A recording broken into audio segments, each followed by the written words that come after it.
central to your definition of marriage is actually having children as opposed to the possibility of having children?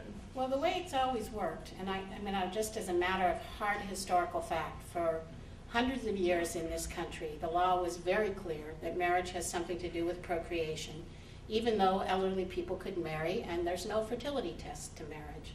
So what did those judges and those legislators think they were doing? I think it goes something like this.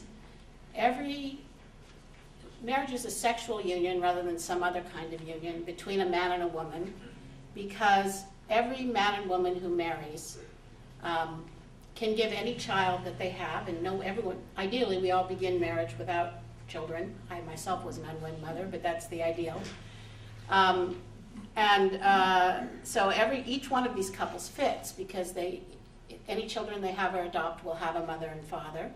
And meanwhile, they serve the function, the core function, public function, the civil function of marriage, because if they're faithful to their union and their vows, they won't be creating children across fatherless households in multiple other relationships.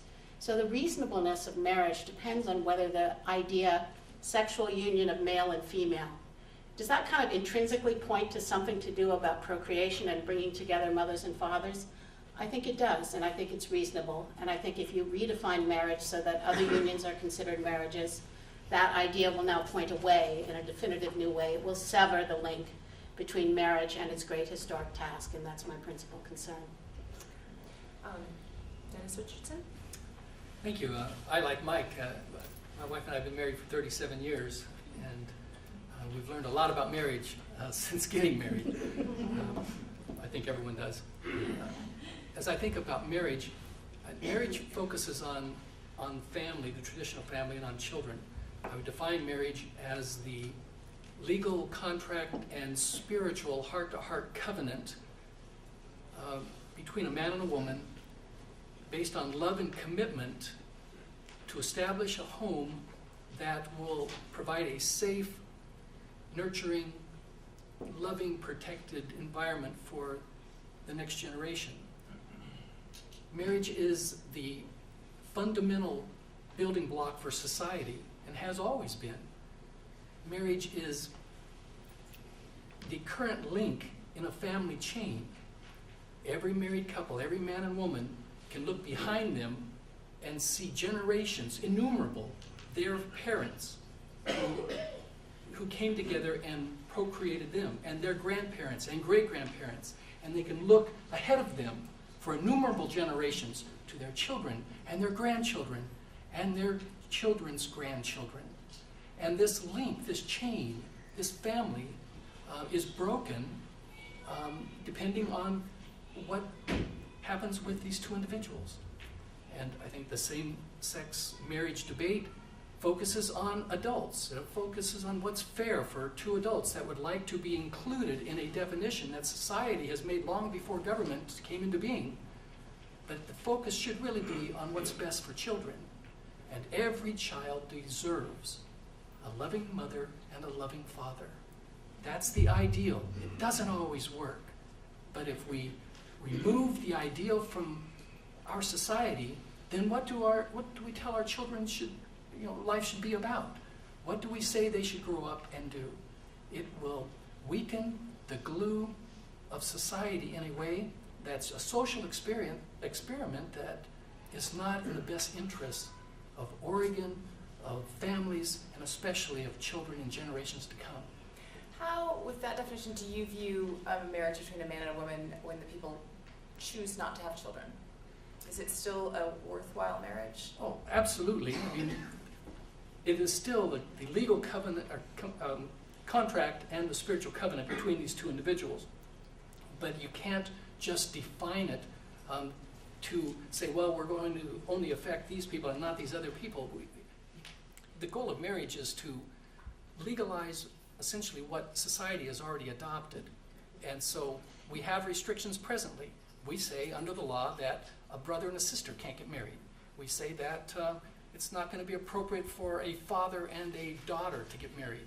We say even first cousins aren't supposed to get married. It is not, we don't view that as discrimination. We view that as common sense, because marriage has been defined by society. And to say that really that's religious marriage and there's civil marriage. I mean, I'm a lawyer. I can tell you that there's criminal law and there's civil law. And there's no such thing as criminal marriage. I mean, there's civil law, and under civil law is marriage. And marriage has a regulation to help assure genetically and for the dealing with issues of property and to maintain and care for children. All of these things are the laws involved with that. Can I just add one thought there? If you, just to illuminate, first of all, a married couple can choose not to have children, and then in many cases they will have children. That's not an eternal vow or necessary. What I would say is if a man and a woman marry and either of them secretly say let's put it this way, if a husband marries and secretly says, well, I don't want children, if my wife has a child, I should be able to leave her because she broke our commitment, I would say that's not really a marriage, even though legally it would look like one and who would know about it. So there is that promise to each other that caring for each other will extend to the children that we have, which are not all, half of all pregnancies in this country are unintended by the mother, and 3/4 of them are unintended by at least one parent. Mm-hmm. So it's that shelter that you've pre-created, the pre-commitment, that protects children, whether they come into existence or not. Let's keep on the theme of children in marriage and work our way back down the table. Gina? I'm going to say a couple of things. I think that, first of all, there are loving and committed same-sex couples raising children and doing the work of marriage every day in this state and across this country, doing that work without the respect and dignity that comes with civil marriage. And that I would challenge anyone to find a loving and committed same-sex couple with children who did not thoughtfully consider and conceive of those children simply because an accident is not an option. Now, I myself have been with my partner for 13 years, 6 years into our relationship, through much deliberation and planning and heart-seeking. We brought children into our lives, 2 little boys who we're raising. And there is a way in which this conversation shifts when those of us who believe that civil marriage should be open to same-sex couples are accused of being selfish adults who just want our way. Because my children and the children of same-sex couples across this state and the lesbian, gay, bisexual, and transgender children who are growing up in our schools are told every day that they are somehow not good enough. And the impact on their lives and how they view themselves growing up in a community and a society that says, we withhold this sacred institution, this civil institution, this way in which we recognize and celebrate and support loving and committed relationships, we withhold that from you because you are somehow outside of the embrace of our community. And that has an impact on our kids in ways that we see play out in the statistics, that LGBT kids are 3 times more likely to drop out of school to commit and succeed in committing suicide. And this is what this political fight over marriage equality, the impact that it's having on children. I don't disagree that kids do best with 2 loving and committed parents who are there for them, who nurture them, and who support them. The reality is that kids grow up in all sorts of family situations in this country. And I turn to the experts when I think about what's best for kids.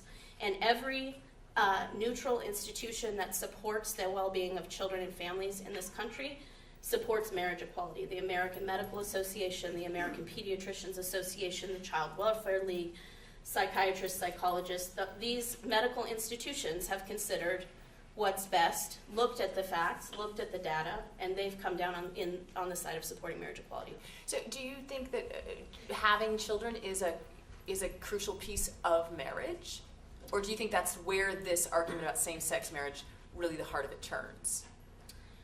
Well, I think that, honestly, for too long, children have been used as that this debate has rested on the backs of our kids.